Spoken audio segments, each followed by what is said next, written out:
Press conference हमने एक ऐसे विषय को लेके की है जिस विषय के बारे में हमको आवश्यकता है बोलने की आप सब लोगों के सामने, क्योंकि हम पिछले कई महीनों से कश्मीर में अपने कार्यकर्ताओं के माध्यम से एक इंटरेक्टिव प्रोसेस को चला रहे हैं वहाँ के समाज के विभिन्न वर्गों से। उसके आधार पे जो हमको पहला एक सबसे इम्पॉर्टेंट बात लगी आपके साथ शेयर करने की कि एक इम्प्रेशन है कि जमाती इस्लामी की एक्टिविटी ग्राउंड पे फिर से शुरू हो गई है। और दूसरा इम्प्रेशन यह है कि जमात इस्लामी इस वक्त कश्मीर घाटी में फंड रेजिंग का काम भी कर रही है और एक इम्प्रेशन देने का प्रयत्न किया जा रहा है कि भाई भारत सरकार के साथ उनका एंगेजमेंट है, भारत सरकार के साथ उनकी बातचीत चल रही है। इस बात का संज्ञान लेके हम ये नहीं कहते हुए कि हमारे पास भारत सरकार की कोई ऐसी बात है कि हम कहेंगे कि वो कर रहे हैं, लेकिन ग्राउंड पे हमारी रिपोर्टिंग के माध्यम से हम भारत सरकार को चेता रहे हैं कि अगर कहीं पे भी ऐसी सोच है उसको रोका जाए, क्योंकि आंतरिक विघटन का सबसे बड़ा इंस्ट्रूमेंट जम्मू कश्मीर में जमात इस्लामी रहा है। पहले भी देश ने जमात इस्लामी के साथ इंडियन स्टेट ने टैक्टिकल अलायंसेस या कहीं पे रिलेशनशिप बना के उन्होंने मुंह की खाई है। सबसे पहले जब भुट्टो असैसिनेशन हो गई उसके बाद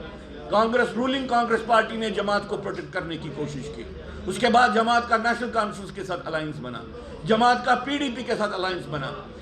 और 90s में जब गवर्नेंस रूल हुआ उस वक्त भी को प्रयत्न किया गया कि जमात के लोगों की सहायता से वो सिचुएशन को, इंटरनल सिचुएशन को स्टेबलाइज करें। ये सरकार की लेवल पे ऐसी गतिविधियां हो गई हैं और हमको मालूम है कि हर एक साइकिल में अल्टीमेटली अलगाववाद उभर के आया, आतंकवाद उभर के आया। हम सरकार को चेता रहे हैं कि अगर कहीं पे भी कोई भी वर्ग सरकार को पूछ के या सरकार को पूछने के बगैर ये काम कर रहा है उसको रोकना चाहिए, क्योंकि जमात इस्लामी का जम्मू कश्मीर के संदर्भ में वही रोल है जो मुस्लिम ब्रदरहुड का इजिप्ट में है या अंतर्राष्ट्रीय पान इस्लामिक टेररिज्म को लेके है।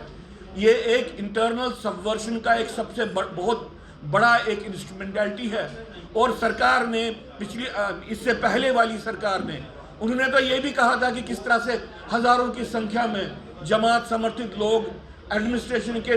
डिफरेंट लेवल्स पे काम कर रहे हैं।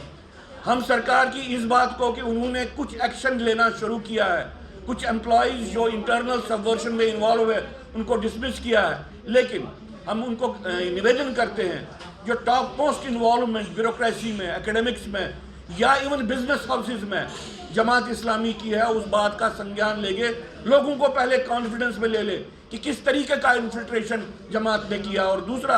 और अगर उनको एक्शन करनी है एक टॉप बॉटम एक्शन करें। जो सबसे इंपॉर्टेंट लोग एडमिनिस्ट्रेशन में रहे हैं, चाहे वो अब रिटायर्ड ब्यूरोक्रेट हैं, रिटायर्ड प्रोफेसर यहाँ इस वक्त वो काम कर रहे हैं, उन पे कार्रवाई करके अगर उनको एक इम्पैक्ट ग्राउंड पे जनरेट करना है वो कर सकते हैं।